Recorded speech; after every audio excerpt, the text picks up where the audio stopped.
timers, what's up sa inyo? Anong first time ang meron sa inyo ngayon? Today mga first timers ay special day ko. Alam niyo kung bakit? Dahil birthday ko today. At malamang mapapanood nyo to is late na yung upload ko. Bale ngayong araw na to, wala akong binabalak na party, wala akong binabalak na malaking ganap para i-celebrate yung birthday ko. Alam niyo kung bakit? Wala lang.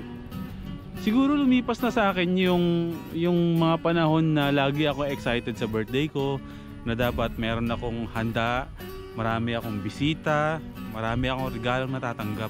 Pero as time goes by, habang nagkakaedad ako at tumatanda ako, nare-realize ko na yung mga bagay na yun ay hindi naman talaga ganun ka-importante, lalo na kung nagse-celebrate ng birthday. Kumbaga, dumating ako dun sa point na hindi naman kailangan na maganda para maging masaya. Hindi naman kailangan gumastos ng pera para matawag na masaya yung birthday mo, or hindi naman kailangan na bongga talaga yung birthday mo para masabi mo na masaya ka sa araw ng kaarawan mo. Paano ko nasabi? Today mga first timers, siguro nagtataka kayo kung bakit mas pinili ko na wag mag-celebrate ng birthday ko. Siguro mas pinipili ko lang talaga na every birthday ko is hindi na ako maganda, or siguro mas spend ko na lang yung araw ko sa mga mahal sa buhay ko. Diba? Na sila na lang yung i-treat ko instead of ako yung i-treat nila, diba? Alam niyo mga first timers, nandito ako sa YouTube dahil may malalim na dahilan. Dahil ang pagiging masaya ay yun ang hinanap ko bago ako napunta dito sa pag-YouTube. At kung ano man yung ginagalawan ko ngayon sa YouTube, is ito yung pinangarap ko. At ito yung hinanap ko kung paano ako maging masaya. At nandito na ako ngayon. Today mga first timers, magiging special day tayo. Hindi dahil special day ko, dahil may special day ang iba. Meron tayong isang first timer mga first timers. Paulit-ulit ah. Today mga first timers, kahit na hindi ako mag-celebrate, is magiging special pa rin ang araw na to. Alam mo kung bakit? Hindi dahil sa akin, hindi dahil birthday ko, kundi magiging special ang araw na to dahil sa birthday ng iba. At hindi ako mag-celebrate na yung birthday ko, at i-celebrate natin ang birthday ng iba. At yun ang gagawin natin ngayon, ang magpasaya ng taong masaya. Tataka kayo kung bakit kinasabi yun? Mamaya, malalaman nyo kung bakit nasabi kong magpapasaya tayo ng taong masaya. Samahan nyo, susunduin natin siya. Happy birthday! Ano, game na tayo? O tama lang yan, nagmask ka. Patimbang muna tayo para malaman natin kung natin kabigat. Kasi dami natin kakainin, di ba? Dapat ano ko eh. O sige. Hello. Ganyan sa akin, kinakain din yung medyos ko yung English. Tira mo kaya ang itim mo na nito ko. Kasi, mas maulan.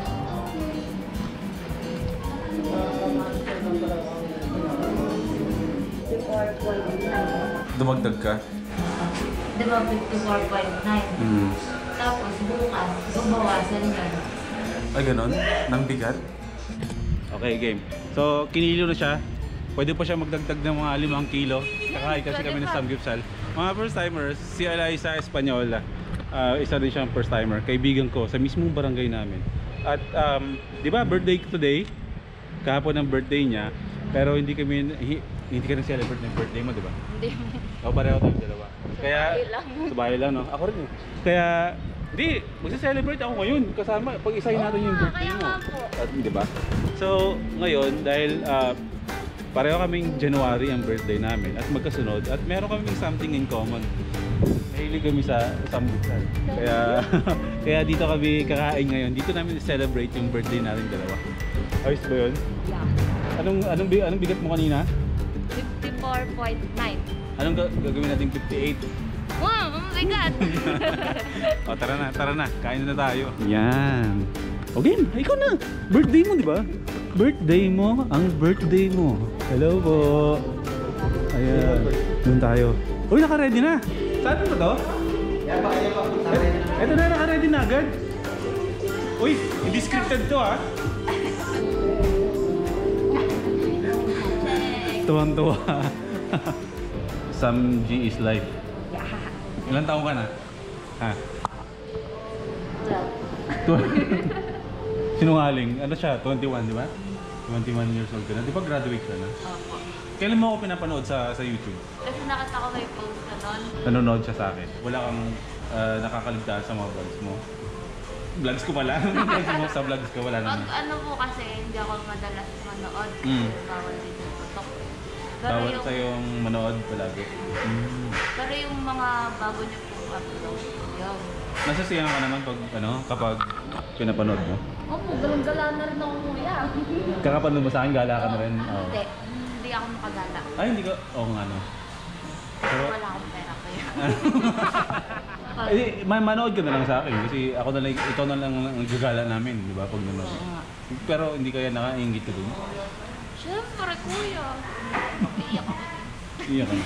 Hindi, ganito mga first timers. Ang weird lang no, na meron kang kaibigan nakakilala sa barangay mo pero hindi kayo magkita-kita. Na parang walking distance na yung bahay natin, di ba? Oo, pwede. Ito lang kami nagkita. Pangalawang kita lang namin to. Tapos ayun, nag-decide lang kami na mag-celebrate ng birthday namin sabay. Kung natataka kayo kung bakit pinagsabay ko yung birthday namin, mamaya malalaman nyo. Pero syempre, kakain muna kami ng favorite namin na samdi, no? O ikaw tagaluto? Sige. Ako din tagakain. Nood ka lang. Pwede ba sa'yo yan? Ito mga to? Pwede naman kuya, pero huwag ko naman araw-arawin. Parang ganito, last month lang yung huli kong kain. Hindi pa pwedeng araw-araw or once a week? Kuya naman, baka naman mag-collapse ako. Kasi yung taba. Bawal yung taba sa'yo. Tsaka yung karne, dapat limit lang. Hindi siya yung palagi, tsaka depende sa laboratory. Kunwari, mataas yung uric acid mo, tapos hindi ka ganyan ka. Sigurado hindi bawal sa iyo. Sige. Gusto ko mag-enjoy ka lang sa birthday natin. Kumain lang tayo ng mga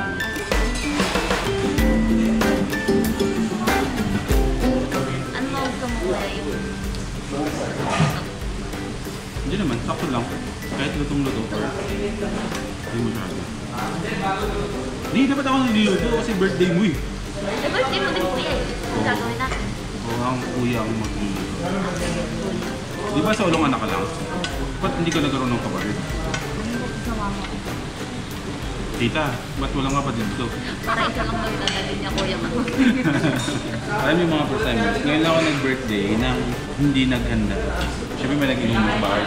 Hindi ako nag-prepare ng maraming kain, hindi ako nag-invite ng madaming tao. Yung gusto ko lang umipas lang yung birthday ko na parang wala lang, parang ordinary day lang. Pero nakakatawa kasi na nagawa natin na kung ano, celebrate na natin yung birthday natin dalawa. Butin mo yun. Ang goal, tumaas ang kilo mo ng 4 na kilo mo na pagkatapos namin. So kami pili, ikaw pumili. Spices, saldo. Pork lang, sa akin yung beef. Every serve. Alternate naman. Pork and beef na yung sinaserve. Sige na, kumain ka na ng kumain. Hanggang sa magsara, hindi tayo uuwi.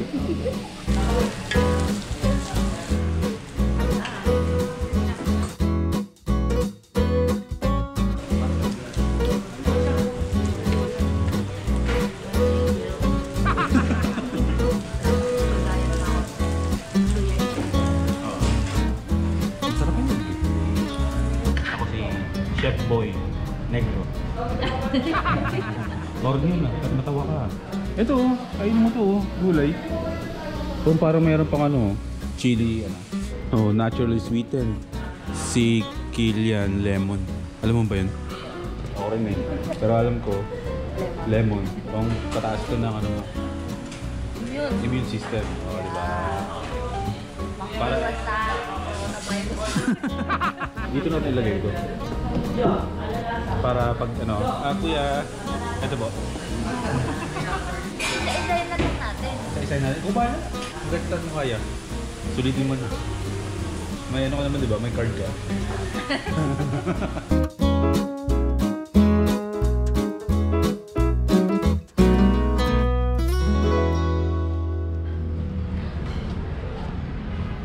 Busog? Yeah. Bago kami umuwi, may pupuntahan lang kami. Dadalhin ko siya doon kung saan yung lugar na pag nag-iisip-isip ako, nandun ako lagi. Actually kanina, kung saan na tayo nagsimula tong vlog na to, doon kami pupunta. Kasi yung lugar na yon is nasa likuran lang din nung barangay namin, di ba?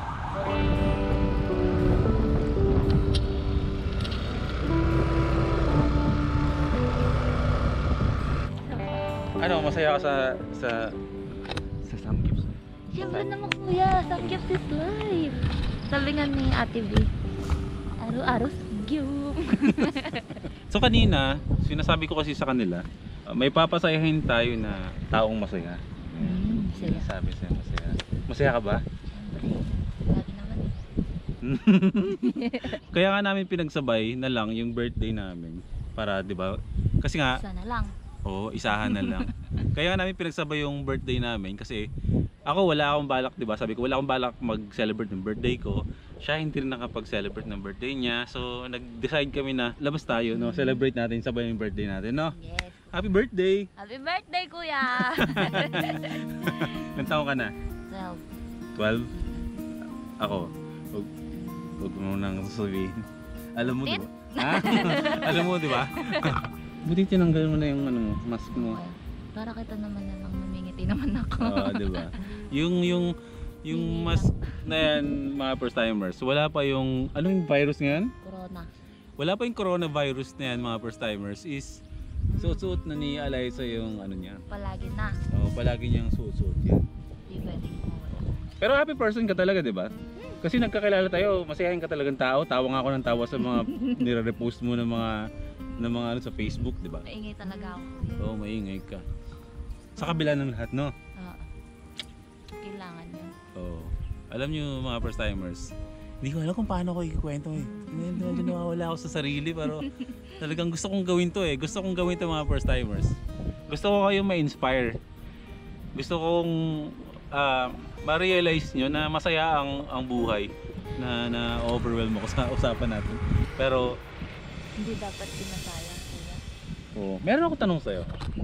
Ano yun? Pareho naman tayong masaya eh. Masaya. Kasi syempre ako may pinagdaanan din ako sa buhay na ganyan na naging na-depressed ako, may anxiety attacks pa ako. Pero so feeling ko nung dati parang gusto ko na i-end yung life ko, parang hanggang dito na lang. So feeling ko yung buhay ko as in parang wala na talagang pag-asa na parang hanggang doon na lang. Parang feeling ko ako na yung may pinakamabigat na problema sa buong buhay. Parang gano'n. So, ikaw, meron akong tanong sa'yo. Ano yung pinaka biggest fear mo? Hindi ko alam kuya. Basta, gusto ko lang lumaban na lang kasi lumalaban yung mga taong nagmamahal sa akin para sa akin. Ganun. Ganun. Parang wala naman akong kinakatakutan kuya. Kinakatakot ko lang yung maiwan sila na hindi ko na-fulfill yung mga pangarap nila para sa akin. Alam niyo kasi mga first timers, si Eliza, paano ko sasabihin? Ilang beses ka dinadialysis sa isang linggo? 2. Dalawang beses. Wednesday po tsaka Saturday.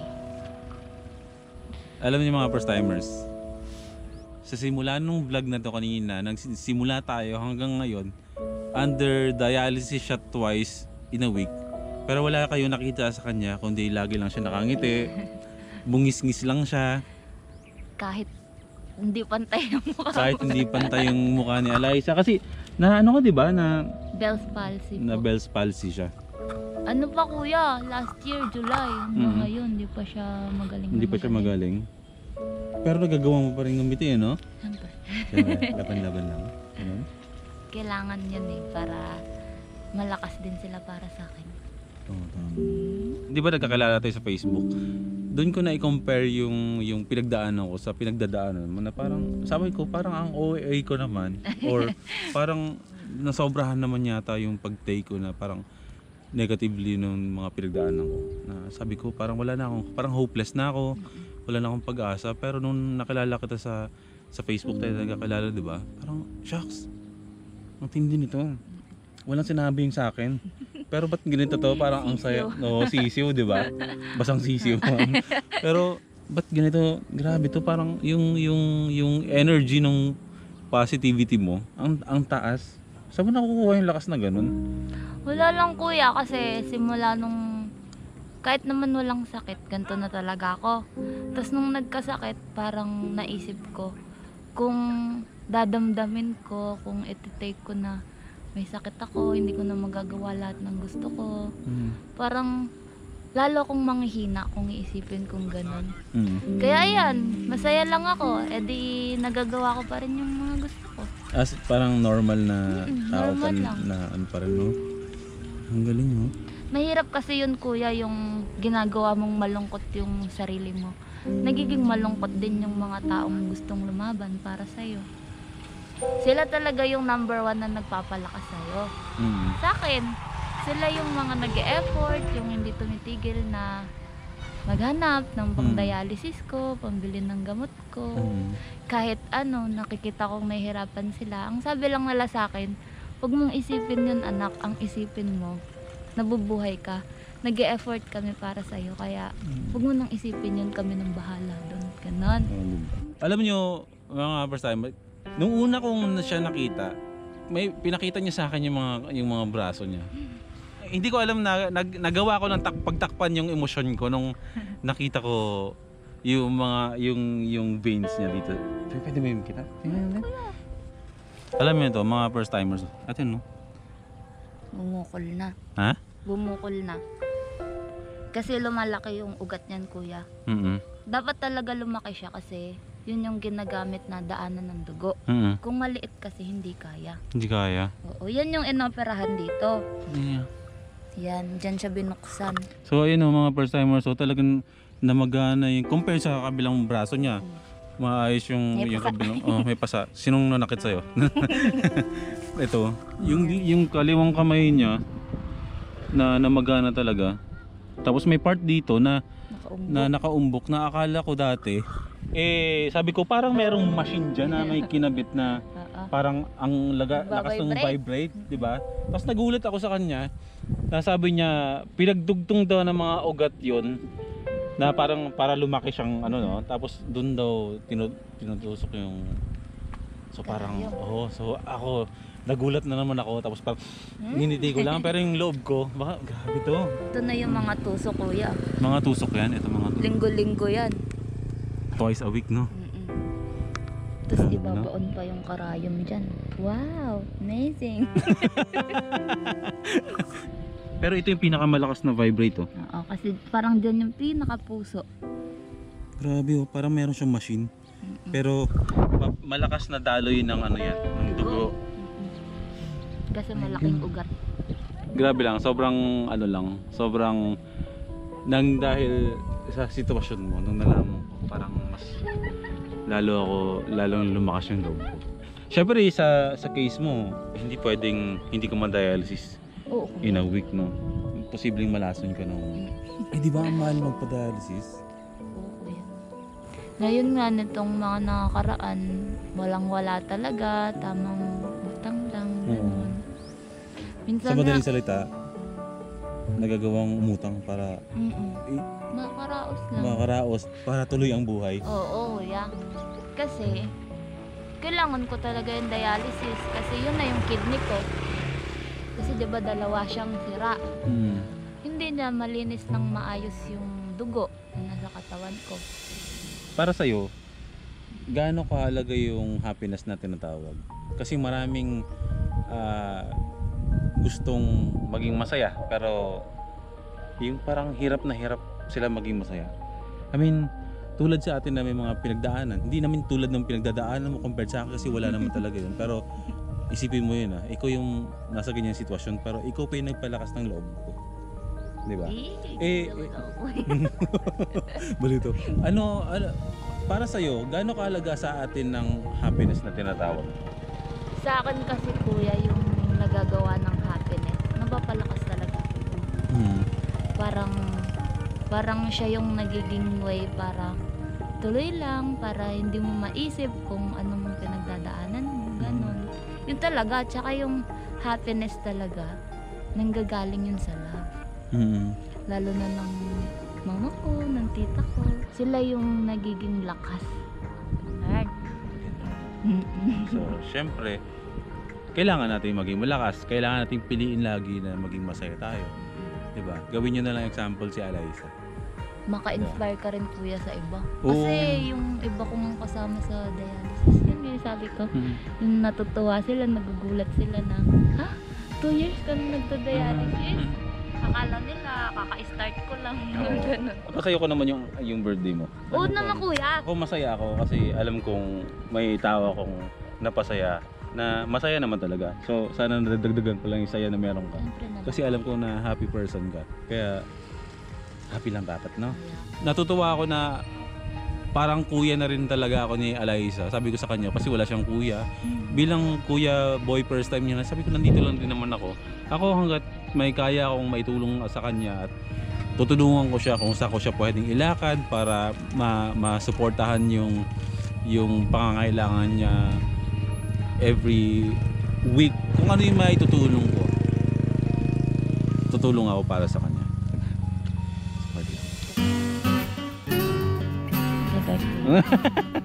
Happy birthday. Happy birthday.